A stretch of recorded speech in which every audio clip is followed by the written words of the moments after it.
Almighty God, Father,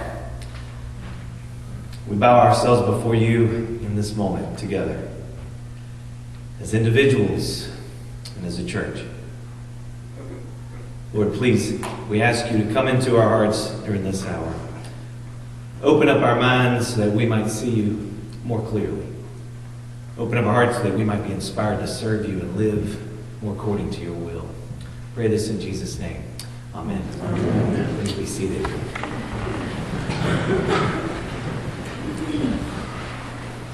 Well, good morning again. Good morning. So we heard the story again this year, right? For those who've been around a couple of years, Gretchen is nodding her head. Yes, we hear this story every year on Epiphany. A story of the Magi, right? And so, honestly, it can get difficult to hear what it's trying to say, to glean something from our lives, really. But so really, this week I had the same challenge. So I have 3 points, really. I have 3 things I want us to glean from these Magi today. But to begin with, I found it helpful to reread a little portion of T.S. Eliot's poem, The Journey of the Magi. How many of you have heard this poem? Raise your hand.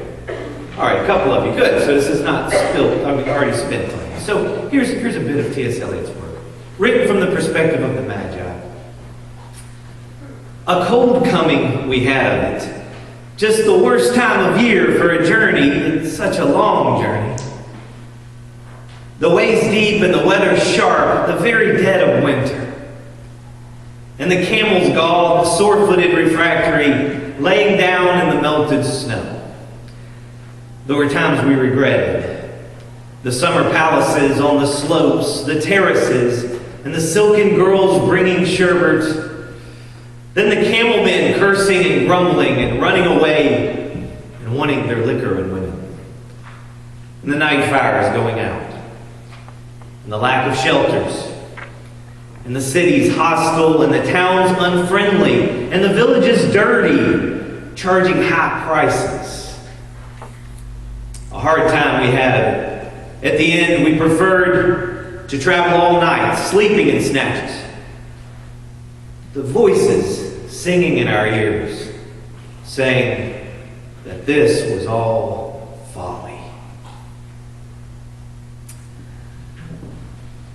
The question that this story begs of us, I think, or maybe it's not that it begs it of us, but the one I think we beg of it, or I beg of it, I feel like the meaning of this story hinges upon this question. And the question is, why?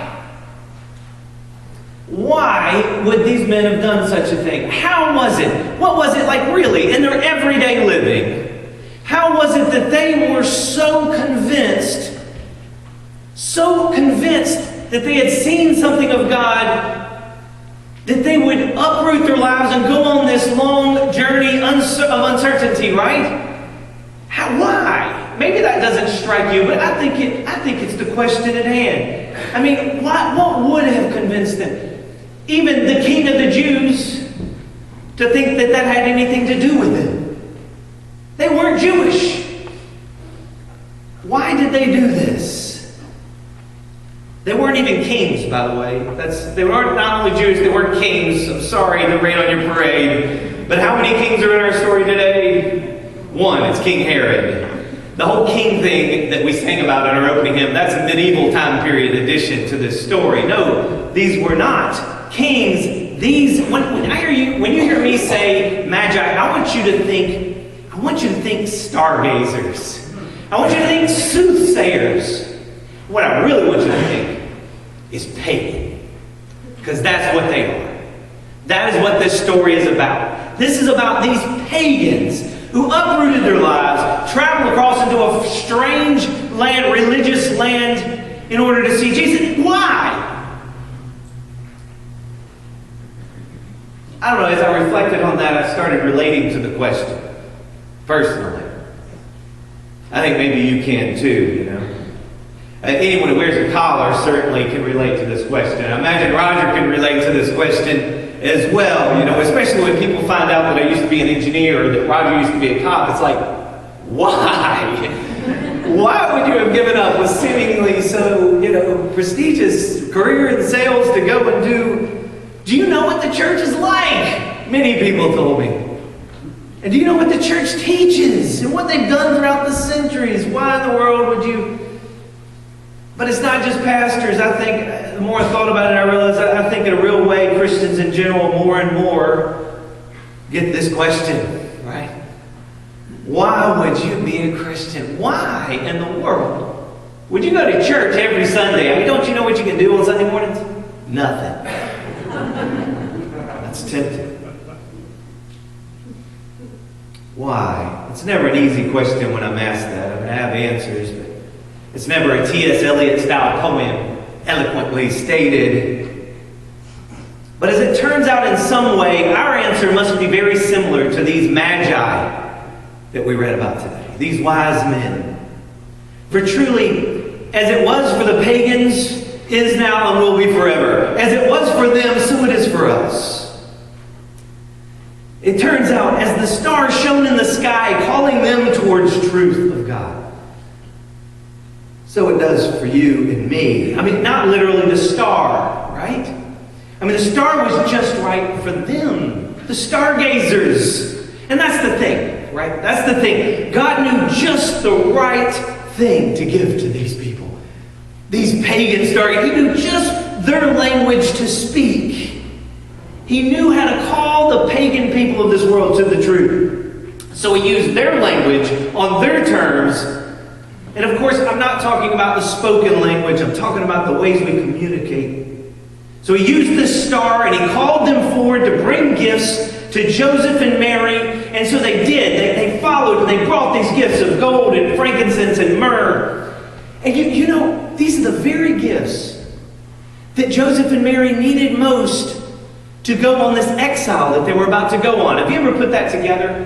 That this is how God funded Joseph and Mary's exile into Egypt.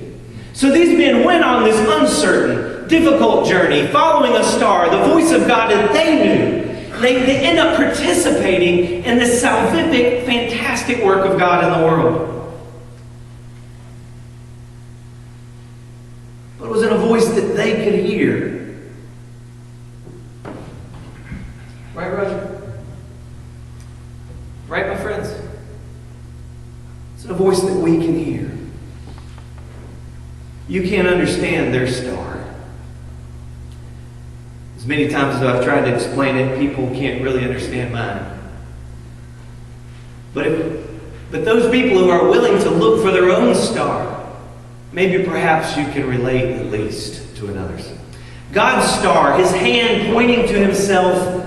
God's star is always present and it's always visible. 360 degrees in life, no matter where you are, no matter what language you're speaking, teenager, pagan, churchy talk.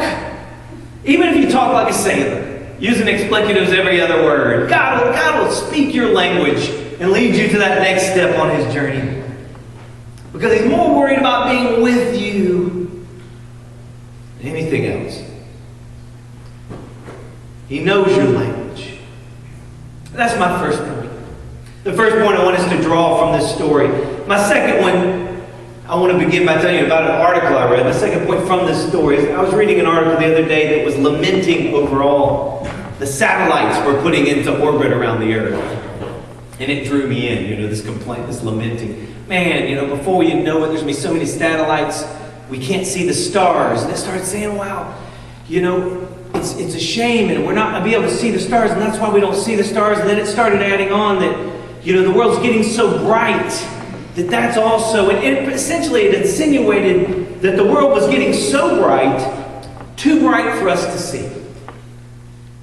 That the world was getting too noisy for us to hear anything of importance. And too busy for us to do anything of meaning. I got sucked into the lament, and then I realized I just don't think we're that much of a victim.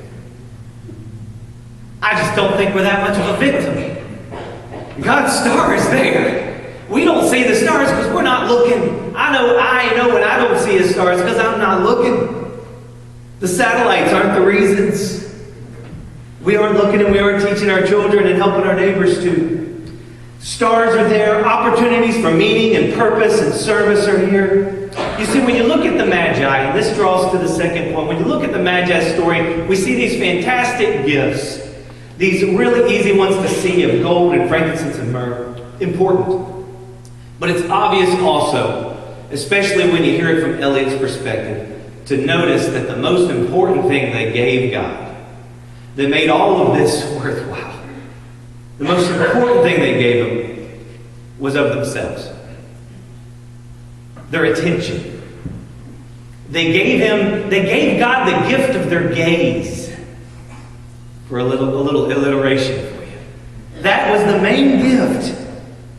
And that is how it enabled them to be a part of this fantastic story of God that plays out still. God, the star of God is visible for all.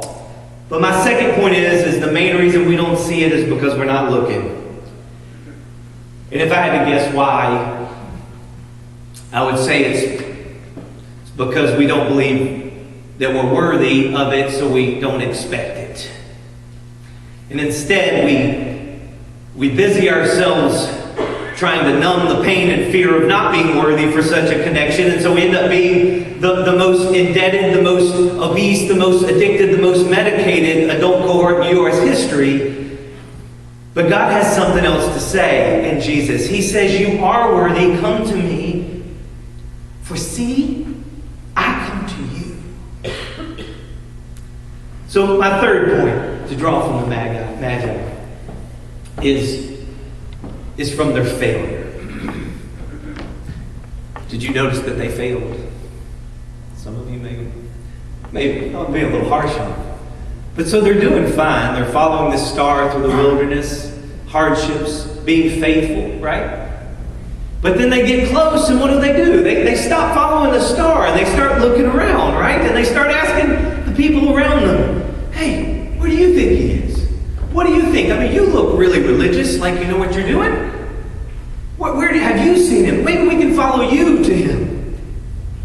And of course, when they get back on the road after all this, they find that the star is still there waiting on them to lead them, while we've been busy wondering about what everyone else thought. And of course, they go on to find Jesus. No harm, no foul for them. But of course, because they stopped and asked Herod sends his horrible army to kill the children and to drive Jesus and his parents into Egypt. A terrible scene in the Bible. But this is what I drew from this. You know, it really is true that we simply must be serious, become serious about what we think of God. And stop worrying about what other people think about it. If we happen to be led to Him, that's something that we have to determine for ourselves. We must get serious, because in the end, we find that it's not about between you and them. It's about between you and Him. We must get serious, Episcopalians, about keeping our eye on the star and knowing what we believe, and worrying less about what others think of us. Answer people when they ask why you follow. Ask people. But remember, the question is not about what they believe, but it's about what you do. You know, over the years, I've had many friends who enjoyed to ask me the questions about my faith and then trying to peck away at them, you know. Pagan friends, self-proclaiming pagan friends. I know some of you do too. One of the things they like to do is around Christmas. One of you came to me this year, and I helped you address this very thing. They like to point out how Christmas was a pagan holiday, and about how the symbols are pagan, right? How the Christmas tree and gift giving are all things, and it's supposed to insinuate or say or discredit what we say is true, the true significance of Christmas. But when they tell me that this is a pagan holiday, I say, yeah, ain't it great? Don't you see? God takes pagan things. He takes pagan things, and He twists them and points them towards His truth. That's the message of Christmas. He comes into what is unholy and points it to the holy. He takes gift giving and He makes it about the greatest gift that God ever gave. He takes a Christmas tree and He puts a star not on top of ours, evidently no one pointing there, or an angel in our case, And he makes it about God's guiding light to his truth through the wilderness, right? He takes our language, our traditions, our life of our broken world, and he infuses it with his truth. That no matter where you are, or who you are, he is always leading you, speaking to you, seeking you. He is never not beside you, and he beckons you to come be beside him. Not worrying what others think, but keeping your eye on his star, guided through our pagan lives. Your star doesn't have to sound like mine to lead you to the same Jesus. So those are my 3 points for today. If I had a little more time, I'd throw a fourth one in about how the Magi really, I was being tough on them. Really, they didn't fail. They were just trusted in the church of their day, and how they were in need, and how the church so often does this, right? When people are in the greatest need, they turn to the church, and the church gives them a snake instead of fish, and a stone instead of bread. And how we do this to pregnant teenagers and people who've had abortions, and how we do it to addicts. And if I had time, I would tell you about this, and how the way that we combat it is to realize we're not an institution that survives for itself. We're a community which lives for others. If I had time, I'd sneak that one in right there. Today is the last day of Christmas. God becoming man. God becoming human. It's about God doing something that he could speak our language, our emotional language, our language of emotion and love, our language of humility and jealousy and greed, our language of sin, our language of redemption and forgiveness and grace. He wants to speak every person's language so that he can be their star. And he is. He's done it. He's done his part. He's accomplished it. He's the star that beckons you and me, pagan worshipers that we are of money and careers and other stuff. This 2020, this year, let's give this God the gift of our gaze, our time to seek him. And he promises if we do, we'll find him. Hallelujah.